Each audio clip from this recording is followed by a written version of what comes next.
कौन सी बुक जो है प्रेफर करना है, कैसे पढ़ना है, और यदि आप ग्रेजुएशन के बाद इसे करना चाहते हो तो आपके पास जो है टोटल क्या होगा। लेकिन अगर हमसे पूछो क्या बेहतर है, क्योंकि कहीं से भी कोई भी क्वेश्चन पूछा जा सकता है, इसीलिए इसका प्रॉपर प्रैक्टिस चाहिए। अब बात करते हैं कि हिंदी मीडियम के बच्चे क्या कर सकते हैं। हेलो दोस्तों, क्या हाल चाल। विजय सर आ गए आपके पास। हम लोगों की अपनी एक सीरीज चल रही थी, कॉमर्स वाले बच्चे क्लास 12 के बाद क्या कर सकते हैं। तो कॉमर्स से जुड़े सभी करियर ऑप्शन आपको इस पूरे सीरीज में हर एक वीडियो में हर एक ऑप्शन की पूरी जानकारी मिलेगी। तो आज की ये वीडियो है कंपनी सेक्रेटरी के बारे में। बिल्कुल, अगर आप सीएस करने की सोच रहे हैं तो बिल्कुल सही समय है, बिकॉज पहले के टाइम में ऐसा कहा जाता था कि सीएस की डिमांड बढ़ेगी, लेकिन आज सीएस की डिमांड बढ़ चुकी है। क्यों? क्योंकि अब कंपनी का युग है और हर एक कंपनी को चाहिए अपना सीएस। बट आप कंफ्यूज हो कि सीएस कोर्स को कैसे करना है, कहां से शुरू करना है, कितने स्टेजेस होते हैं, क्या सिलेबस है, रजिस्ट्रेशन प्रोसेस क्या है, कहां से कोचिंग ले सकते हैं, कौन सी बुक जो है प्रेफर करना है, कैसे पढ़ना है, और सबसे बड़ी बात कि हिंदी माध्यम वाले कर सकते हैं या नहीं। तो इस वीडियो में आपको सब कुछ हम यहां बताने वाले हैं। तो शुरू करते हैं इस वीडियो को। सबसे पहले अगर आप सीएस कोर्स करना चाहते हैं तो आपके पास दो ऑप्शन है। पहला ऑप्शन जिसमें आप क्लास 12 के बाद इसको स्टार्ट कर सकते हैं, और दूसरा ऑप्शन है कि आप ग्रेजुएशन कर लो और ग्रेजुएशन के बाद इसको आप स्टार्ट कर लो। ठीक है, तो सबसे पहले बात करते हैं कि अगर आप क्लास 12 के बाद इसे स्टार्ट करते हो तो आपको टोटल तीन स्टेजेस देने होंगे। पहला सीसीट, दूसरा सीएस एग्जीक्यूटिव, और तीसरा लास्ट में हमारा है सीएस प्रोफेशनल। और यदि आप ग्रेजुएशन के बाद इसे करना चाहते हो तो आपके पास जो है टोटल क्या होगा, जो सीएस का अपना सीसीट एग्जाम यानी एंट्रेंस एग्जाम होता है उसे नहीं देना पड़ेगा। आप डायरेक्ट चले जाओगे कहां पे, सीएस एग्जीक्यूटिव में, और उसके बाद दोगे आप सीएस प्रोफेशनल। लेकिन अगर हमसे पूछो क्या बेहतर है, तो बेहतर यह है कि आप 12th के बाद करो, क्योंकि जब तक आपका ग्रेजुएशन पूरा होगा ना तब तक आपका सीएस कंप्लीट हो जाएगा। तो चलो सबसे पहले हम लोग क्या करते हैं, सीसीट को समझते हैं। सीसीट ना साल में टोटल 4 बार होता है। पहला जनवरी में, दूसरा मई में, तीसरा जुलाई में, और चौथा है नवंबर में। और ये सीसीट में टोटल 4 सब्जेक्ट्स भी होते हैं। पहला बिजनेस कम्युनिकेशन, दूसरा legal aptitude and logical reasoning, तीसरा इकोनॉमिक एंड बिजनेस एनवायरनमेंट, और चौथा लास्ट हमारा करेंट अफेयर्स और क्वांट्स यानी क्वांटिटेटिव एप्टीट्यूड। ठीक है, जिसमें थोड़े से बेसिक मैथ्स होते हैं वो आ जाता है। और ये ना सबसे आसान स्टेज माना जाता है, क्योंकि स्टार्टिंग है, एंट्रेंस है, सबसे आसान होता है। और इसका रीजन है क्योंकि ये पूरी तरह से एमसीक्यू बेस्ड होता है। टोटल 200 मार्क्स के आपको एमसीक्यूज आते हैं, और ये ऑनलाइन प्रॉक्टर मोड पर होता है। इसका मतलब है कि आपको कहीं जाना नहीं है, आप घर बैठे अपने लैपटॉप से या अपने कंप्यूटर से इस एग्जाम को दे सकते हो। और बेस्ट बात क्या है, इसमें नेगेटिव मार्किंग भी नहीं होता, इसीलिए आसान है ना बात। और आप इसे सीएस वाला से पढ़कर फ्री में भी दे सकते हो। वहां पर आप जाओगे तो काफी ढेर सारी मटेरियल उपलब्ध है, आराम से पढ़ो, आराम से इसको क्लियर कर लो।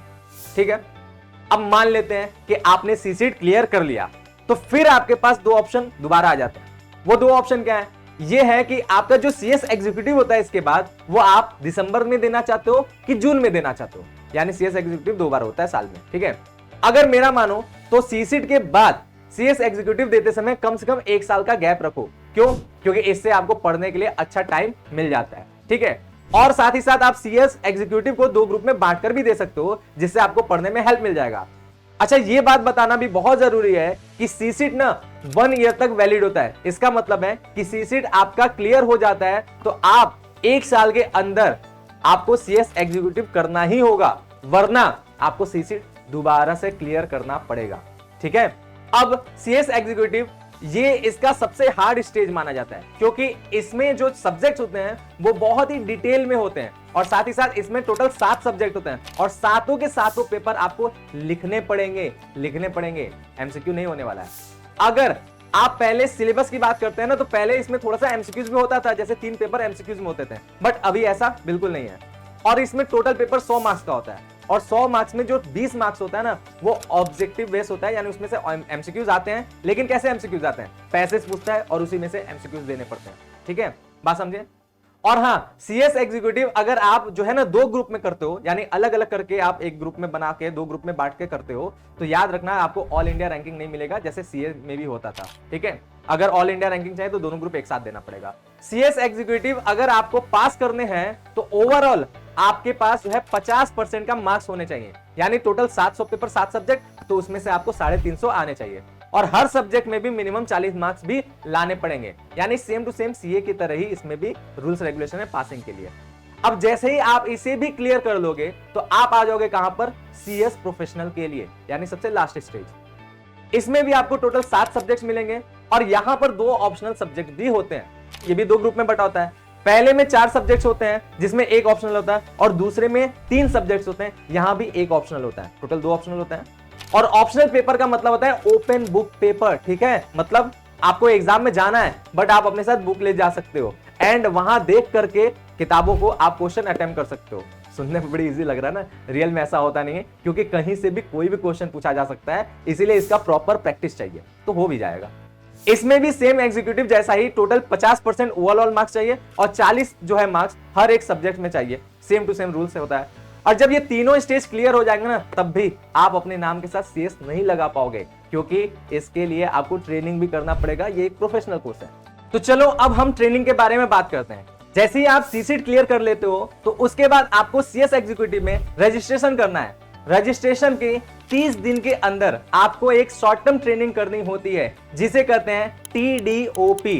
पहले ये हुआ करता था ओडीओपी, यानी 1 डे ओरिएंटेशन प्रोग्राम, बट अभी 3 डेज ओरिएंटेशन प्रोग्राम हो चुका है, जिसके वजह से इसे कहते हैं टीडीओपी। तो ये आपको करना है और इसकी सारी डिटेल आपको मिल जाएगा ICSI के अपने वेबसाइट पे। सीएस की अपनी जो वेबसाइट है वहां पर सारे डिटेल्स आपको मिल जाएंगे। अच्छे से जाओ, देखो और इसको समझो।